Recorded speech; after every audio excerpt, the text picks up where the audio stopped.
കർത്താവായ യേശു ക്രിസ്തുവിന്റെ ധന്യനാമത്തിൽ എല്ലാവർക്കും സ്നേഹവന്ദനം. ഇമ്മാനുവേൽ പ്രയർ മിഷന്റെ ഉറവ് എന്ന ഈ പ്രോഗ്രാമിലേക്ക് ഏവർക്കും ഹാർദവമായ സ്വാഗതം. പ്രിയമുള്ളവരെ, നിങ്ങൾ എല്ലാവരും സുഖമായിരിക്കുന്നു എന്ന് കരുതുകയാണ്. സംഭവങ്ങൾ കൊണ്ട് നിറഞ്ഞതായിരിക്കുന്ന ഒരു ലോക ജീവിത യാത്രയുടെ ഈ കാലഘട്ടത്തിൽ കഴിഞ്ഞ കുറെ ദിവസങ്ങളായി പ്രാർത്ഥനയെക്കുറിച്ചും ജീവിതത്തെക്കുറിച്ചും ദൈവികമായിരിക്കുന്ന വിടുതലിന്റെ അനുഭവങ്ങളെക്കുറിച്ചും ഒക്കെ സവിസ്തരമായി ദൈവവചനത്തിലൂടെ ചിന്തിപ്പാൻ ഇടയായിത്തീർന്നു. മുന്തിരിച്ചക്കിനടുക്കലിരിക്കുന്ന ഗിദെയോനെ നോക്കി യഹോവയുടെ ദൂതൻ പറഞ്ഞു, ഈ ബലത്തോടെ പോക, ഞാൻ നിന്നോട് കൂടെയുണ്ട്. ഇസ്രായേലിനെ രക്ഷിക്കുവാൻ ഞാൻ നിന്നെ കരങ്ങളെടുത്തിരിക്കുന്നു എന്ന്. അതിനുശേഷം അനേക വേദഭാഗങ്ങളിലൂടെ ഒരു ദൈവദാസന്റെ ദൗത്യം, ദൈവദാസന്മാരുടെ ലക്ഷ്യം, അവർക്ക് ലഭിക്കപ്പെട്ടതായ ശുശ്രൂഷകൾ, ഇതൊക്കെയും സവിസ്തരമായിട്ട് ചിന്തിക്കുവാൻ ദൈവം നമുക്ക് സാവകാശം നൽകി.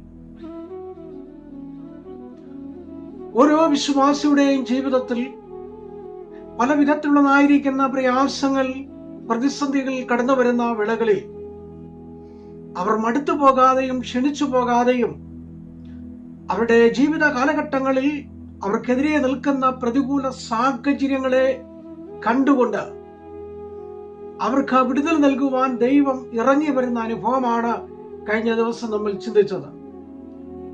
പത്രോസ് കാരാഗ്രഹത്തിൽ കിടക്കുമ്പോൾ സഭാശ്രദ്ധയോടുകൂടെ പ്രാർത്ഥിച്ചു.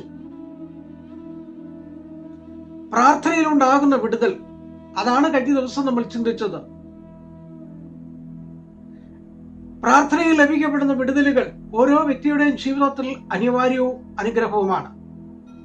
2025 തിരിഞ്ഞു നോക്കുമ്പോൾ എത്രയോ അനുഗ്രഹങ്ങൾ, എത്രയോ നന്മകൾ, എത്രയെത്ര വാതിലുകൾ നമുക്ക് വേണ്ടി ദൈവം തുറന്നു തന്നിട്ടുണ്ട്.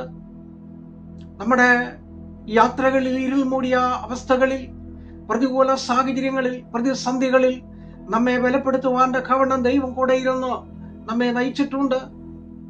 ആ ദൈവികമായിരിക്കുന്ന ആ ആത്മനിറവിലുള്ള പ്രാർത്ഥന നമ്മുടെ ജീവിതത്തിലെ വാതിൽ തുറക്കുന്നതാണ്. അതുകൊണ്ട് യേശു കർത്താവ് പറഞ്ഞു, എന്റെ നാമത്തിൽ നിങ്ങൾ ചോദിക്കുന്നതൊക്കെയും ഞാൻ നിങ്ങൾക്ക് നൽകി തരും. എന്റെ നാമത്തിൽ 2 പേരെ എന്നോട് യാചിച്ചാൽ ഞാൻ നിങ്ങൾക്കത് നൽകി തരിക തന്നെ ചെയ്യും. നമുക്ക് തീർച്ചയായിട്ടും അത് ലഭിക്കപ്പെടുക തന്നെ ചെയ്യും. ഇന്ന് പകൽക്കാലം അതിനോട് ചേർന്ന് കഴിഞ്ഞ ദിവസം ചിന്തിച്ചതായിരിക്കുന്ന വേദഭാഗത്തോട് ചേർന്ന ഒരു വാക്യമാണ് നിങ്ങളുടെ ശ്രദ്ധയിൽപ്പെടുത്തുന്നത്. അപ്പോസ്തല പ്രവൃത്തികളുടെ പുസ്തകം 12-ാം അധ്യായം 17-ാമത്തെ വാക്യം. അതിങ്ങനെയാണ് ഇവിടെ വായിക്കുന്നത്. പത്രോസ് മുട്ടിക്കൊണ്ടേയിരുന്നു.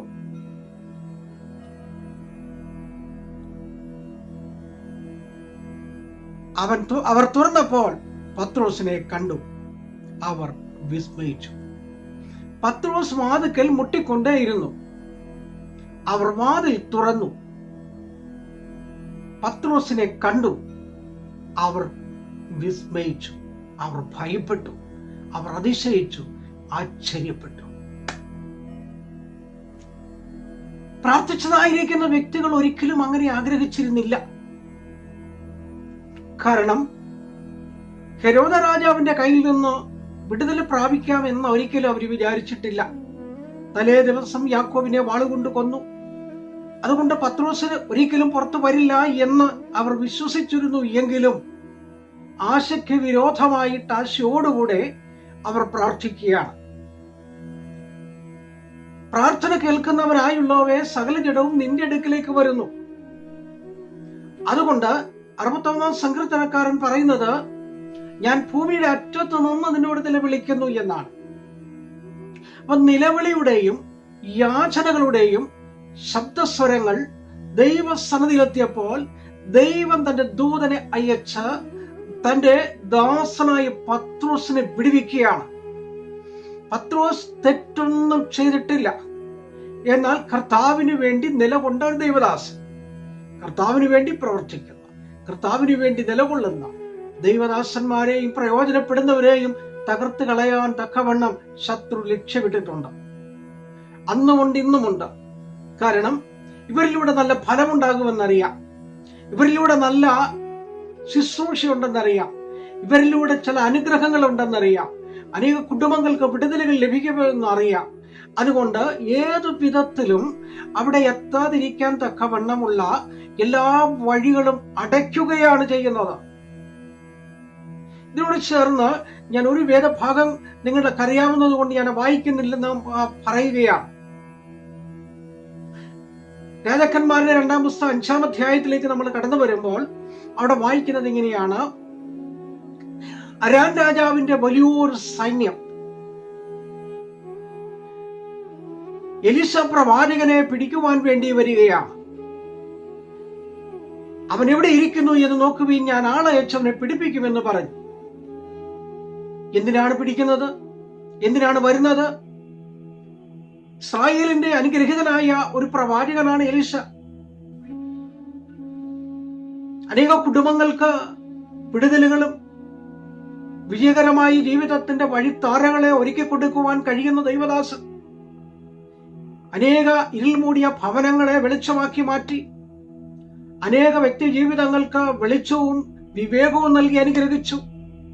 അങ്ങനെ ദൈവത്തിന്റെ ശുശ്രൂഷകൾക്ക് പര്യാപ്തമായിരിക്കുന്ന പ്രവർത്തനങ്ങൾക്ക് വേണ്ടി തന്നെ ദൈവം കരങ്ങളെടുത്ത് ഉപയോഗിച്ച് മുന്നോട്ട് പോകുന്ന സമയത്ത് ഇസ്രായേൽ മക്കളെ ഏതു വിധത്തിലും തകർക്കണമെന്ന് വിചാരിച്ചുകൊണ്ട് അവരുടെ ലക്ഷ്യവും അവരുടെ കാഴ്ചപ്പാട് അവരുടെ ദർശനവും മുക്കിക്കളയാൻ വേണ്ടി, ഇല്ലാതാക്കാൻ വേണ്ടി അരാമിൽ നിന്നും വന്നതായിരിക്കുന്ന സൈന്യം പലയിടങ്ങളിലായിട്ട് പതിയിരിപ്പുകാരായിട്ട് മാറി. അപ്പോൾ രാജാവ് ആളുകളെ വിട്ട് പതിയിരിക്കുമ്പോൾ പ്രവാചകൻ തന്റെ ഗ്രഹത്തിൽ ഇരുന്നു കൊണ്ട് പ്രാർത്ഥിക്കുകയാണ്. തനിക്ക് ചില വെളിപ്പാടുകൾ കിട്ടി, ചില ദർശനങ്ങൾ കിട്ടി, ചില കാഴ്ചപ്പാടുകൾ കിട്ടി. ഇത് ഇസ്രായേൽ രാജാവിനെ അറിയിച്ചു. നമുക്കെതിരെ ശത്രു വാടകോരി വരുന്നുണ്ട്, പലയിടങ്ങളിലായിട്ട് പതിയിരിപ്പുകാരുണ്ട്. നമ്മൾ പോകുന്ന വഴികളിൽ നമ്മുടെ കുഞ്ഞുങ്ങൾ, നമ്മുടെ കൃഷികൾ, നമ്മുടെ ഭൗതിക നന്മകൾ, നമ്മുടെ മൃഗസമ്പത്തുകൾ, ജീവിതത്തിൽ നമുക്ക് തന്നിരിക്കുന്ന എല്ലാ അനുഗ്രഹങ്ങളെയും ഇല്ലാതാക്കുന്ന വിധത്തിലുള്ളതായിരിക്കുന്ന ശക്തികളാണ് വന്നിരിക്കുന്നത്. അതുകൊണ്ട് ഇന്ന സ്ഥലത്തൂടെ പോകാതിരിക്കാൻ ശ്രദ്ധിക്കുക. അത് രാജാവ് വിശ്വസിച്ച് തന്റെ പ്രജകളെയും തന്റെ ജനത്തെയും അറിയിച്ചപ്പോൾ അവരെല്ലാവരും സൂക്ഷിക്കാൻ തുടങ്ങി. അപ്പോൾ ഈ കെണിയിൽ വീഴാതെ എല്ലാ പ്രിയപ്പെട്ടവരും രക്ഷ പ്രാപിച്ചു. ചില നാളുകൾ കടന്നുപോയി. പെട്ടെന്ന് അരാം രാജാവ് തന്റെ സൈന്യത്തെ മടക്കി വരുത്തി. അവരോട് ചോദിച്ചു, നമ്മുടെ കൂട്ടത്തിൽ ചാരന്മാരാരാണ്? ആരോ ചാരന്മാരുണ്ടല്ലോ, അവിടെ എത്തിയിട്ടുണ്ടല്ലോ. നമ്മൾ പറയുന്ന കാര്യങ്ങളിൽ അവർ കേൾക്കുന്നു, അറിയുന്നു. അതുകൊണ്ട് നമ്മൾ പരാജയപ്പെടുന്നു. ഇതിന്റെ കാരണം എന്താണ്? അപ്പോൾ ഒരു ഭൃത്യൻ പറഞ്ഞു, മഹാരാജാവേ, അങ്ങനെയല്ല കാര്യങ്ങൾ. തിരുമനസ് വിചാരിക്കുന്ന പോലെയല്ല കാര്യങ്ങൾ. നമ്മൾ ശയനഗ്രഹത്തിൽ പറയുന്ന കാര്യങ്ങൾ വ്യക്തമായി വെളിപ്പെടുത്തുവാൻ കഴിയുന്ന ഒരു ദൈവപുരുഷനുണ്ട്. ശത്രു രാജ്യത്ത് പോലും തിരിച്ചറിയാൻ കഴിഞ്ഞ ഒരു ദൈവപുരുഷനെ കുറിച്ച്, പ്രാർത്ഥിക്കുന്നവരെ കുറിച്ച്, വെളിപ്പാടുള്ളവരെ കുറിച്ച്, ദർശനമുള്ളവരെ കുറിച്ച്, ശുശ്രൂഷ ചെയ്യുന്നവരെ കുറിച്ച് ഈ നാളുകളിൽ ശത്രു പോലും പറയണം, നിന്നിലൊരു ദൈവകൃപയുണ്ട്, നിന്നിലൊരു ശക്തിയുണ്ട്, നിന്നിലൊരു വെളിപ്പാടുണ്ട്. ആ വെളിപ്പാട് നീ കളയാതെ സൂക്ഷിക്കുക. അപ്പോൾ രാജാവിന്റെ മനസ്സ് ഏറ്റവും ക്രൂരതയായി. പെട്ടെന്ന് ജനങ്ങളെ വീണ്ടും സജ്ജരാക്കി. അവരോട് പറഞ്ഞു, വീണ്ടും അവൻ എടിയിരിക്കും നോക്കുക. അവൻ ദോതാനിലുണ്ടെന്ന് അറിവ് കിട്ടി. ഒരു രാത്രിയിൽ മല വളഞ്ഞു. അപ്പോൾ തന്റെ ശിഷ്യൻ ഇറങ്ങി വന്നു. നോക്കിയപ്പോൾ വലിയൊരു സൈന്യത്തെ കണ്ടു ഭയന്നു. പ്രവാചകനോട് പറഞ്ഞു, അങ്ങ് ഇത് കാണുന്നില്ലേ? വലിയൊരു സൈന്യം അരാമിൽ നിന്ന് വന്നിരിക്കുകയാണ് നമ്മളെ കൊണ്ടുപോകാൻ. അപ്പോൾ പറഞ്ഞു, അവരെക്കാളധികം നമ്മോട് കൂടെയുണ്ട്. തന്റെ ശിഷ്യന് വേണ്ടി പ്രാർത്ഥിച്ചു, ഇവന്റെ കണ്ണ് തുറക്കണമേ. കണ്ണു തുറന്നപ്പോൾ കണ്ട കാഴ്ച എന്താണ്? അഗ്നിരഥങ്ങൾ തന്റെ ഭക്തന്മാർക്ക് ചുറ്റും സൂക്ഷിപ്പിന്റെ, പരിപാലനത്തിന്റെ, സംരക്ഷണത്തിന്റെ ആ ചിറക് അവർക്ക് ചുറ്റും നിറഞ്ഞു നിൽക്കുന്ന കാഴ്ച കണ്ട് തന്റെ ശിഷ്യൻ നന്ദിയുള്ളവനായി ദൈവത്തെ സ്തുതിച്ചു. ദൈവത്തെ പാടി നൃത്താനന്ദകരമായ അവസ്ഥകളിലൂടെ ദൈവത്തെ മഹത്വപ്പെടുത്തുവാൻ ഇടയായി. കാരണം ദൈവം ഞങ്ങളെ സംരക്ഷിക്കുന്നല്ലോ. ഹല്ലേലൂയ. പ്രിയമുള്ളവരെ, നിങ്ങളെ സംരക്ഷിക്കുന്ന, പരിപാലിക്കുന്ന, കരുതുന്ന, സൂക്ഷിക്കുന്ന ഒരു ദൈവ സാന്നിധ്യം കഴിഞ്ഞ കാലങ്ങളിൽ കൂടെ ഉണ്ടായിരുന്നു. അതാണ് ദൈവത്തിന്റെ ദാസനായിരിക്കുന്ന പത്രോസ് കാരാഗ്രഹവാതിൽ നിന്നും ഇറങ്ങി വാതിക്കൽ മുട്ടി പ്രാർത്ഥിക്കുന്ന ഇടത്ത് വന്നു. പ്രാർത്ഥിക്കുന്നവരെ കാണുവാൻ വന്നതാ. വാതിക്കൽ മുട്ടിയപ്പോൾ പത്രോസിനെ കണ്ട് അവർ ആശ്ചര്യപ്പെട്ടു. അതാണ് പ്രാർത്ഥനയുടെ മറുപടി, പ്രാർത്ഥനയുടെ ശക്തി, പ്രാർത്ഥനയുടെ വെളിപ്പാട്, പ്രാർത്ഥനയുടെ കാഴ്ചപ്പാട്. ഓരോ വിശ്വാസിയും കാഴ്ചപ്പാടുള്ളവരായിരിക്കണം. അവരെ ഏൽപ്പിച്ച ദൗത്യം, ദൈവദാസന്മാരെ ഏൽപ്പിച്ച ശുശ്രൂഷകൾ, അവരെ ഏൽപ്പിച്ച ദൗത്യം അത് കൃത്യമായിട്ട് നിർവഹിക്കുവാൻ തക്കവണ്ണം കഴിവും പ്രാപ്തരുമായിരിക്കണം. അവിടെയാണ് ദൈവാനുഗ്രഹം എന്ന് പറയുന്നത്. അവരാശ്ചര്യപ്പെട്ടു. ഈ കാഴ്ച കണ്ട് അവരാശ്ചര്യപ്പെട്ടു. എന്ത്? പത്രോസിനെ കണ്ട്. തിളങ്ങുന്ന മുഖം. ശുശ്രൂഷയ്ക്ക് വീണ്ടും സജ്ജരാകാൻ ദൈവം തന്റെ കരങ്ങളെടുത്ത് ഉപയോഗിച്ചു. ഈ നാളുകളിൽ ദൈവം നമ്മെ ഉപയോഗിക്കട്ടെ, അനുഗ്രഹിക്കട്ടെ.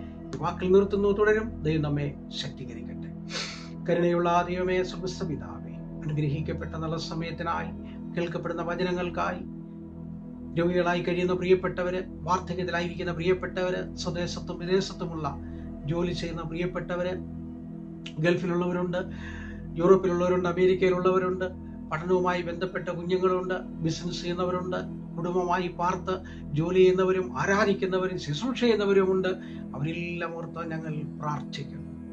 എല്ലാ പ്രിയപ്പെട്ടവരെ അനുഗ്രഹിക്കണം. പ്രാർത്ഥന കിട്ടുന്നതിനായി യേശുവിൻ നാമത്തിൽ തന്നെ ആമേൻ. Praise the Lord. ദൈവം ധാരാളമായിട്ട് അനുഗ്രഹിക്കട്ടെ. ഈ വചനങ്ങളാൽ നിങ്ങൾ ഓരോരുത്തരെയും ശക്തീകരിക്കട്ടെ.